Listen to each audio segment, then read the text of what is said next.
ओम श्री दुर्गाय नमः। जय माता दी। भक्तों, गुप्त नवरात्रि का प्रत्येक दिन माँ आदि शक्ति की कृपा प्राप्त करने का अद्भुत अवसर है। आज हम दुर्गा सप्तशती के तृतीय अध्याय की पावन कथा का श्रवण करेंगे।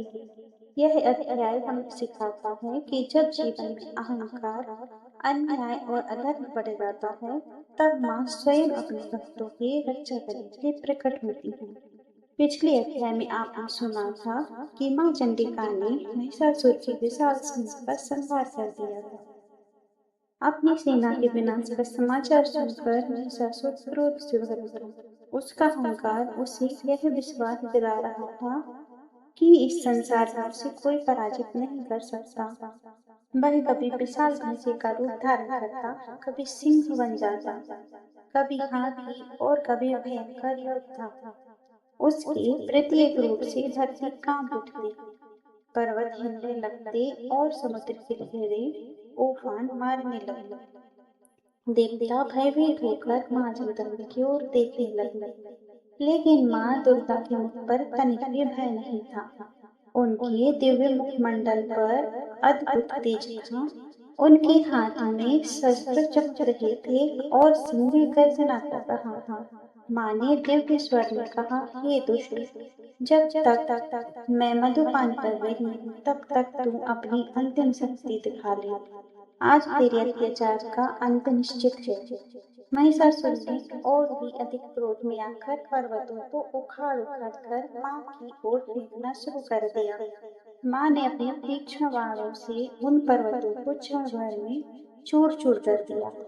इसके बाद महिषासुर भयंकर वेग से माँ की ओर दौड़ा, लेकिन माँ का सिंह भी उसी साहस के साथ उस पर टूट पड़ा। युद्ध अपनी चरम पर पहुंच चुका था। अंततः माँ दुर्गा ने छलांग लगाकर महिषासुर को अपने चरणों से दबा लिया। जैसे ही वह अपने भैंसे के रूप से बाहर निकलकर मानव रूप लेने लगा, उसी क्षण माँ ने अपने दिव्य त्रिशूल और खड़ग से उसका वध कर दिया। महिषासुर के धराशायी होते ही पूरा आकर जय माता दी के जय घोष से गूंज उठा। देवताओं ने पुष्प वर्षा की, ऋषि मुनि आनंद हो उठे, चारों दिशाओं में मंगल ध्वनि होने लगी। अधर्म का अंत हुआ और धर्म की पुनः स्थापना हुई। तब सभी देवताओं ने हाथ जोड़कर माँ भगवती की स्तुति की। उन्होंने कहा, हे जगदम्बा, आप ही समस्त संसार की शक्ति हैं। आप ही सृष्टि की पालन करता और रक्षक हैं। जब जब संसार पर संकट आता है, तब तब आप अपने भक्तों की रक्षा के लिए अवतार लेकर अधर्म का नाश करते हैं। भक्तों, दुर्गा सप्तशती का यह तृतीय अध्याय केवल एक युद्ध की कथा नहीं है। यह हमारे भीतर बैठे महिषासुर अर्थात अहंकार, क्रोध, लोभ, मोह और नकारात्मक विचारों को समाप्त करने की प्रेरणा देता है।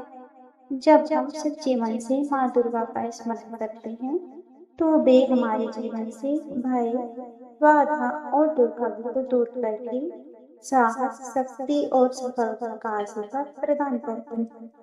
आइए गुप्त नवरात्रि के इस पावन अवसर पर हम सभी माँ भगवती से प्रार्थना करें। हे जगदम्बा, जैसे आपने महिषासुर का संहार करके धर्म की रक्षा की, वैसे ही हमारे जीवन से सभी कष्टों, भय, रोग, दरिद्रता और नकारात्मकता का नाश करें। हमें सत्य के मार्ग पर चलने की शक्ति दें और अपने श्री चरणों में अटूट भक्ति प्रदान करें। बोलिए जगत जननी माँ दुर्गा की जय। जय माता दी।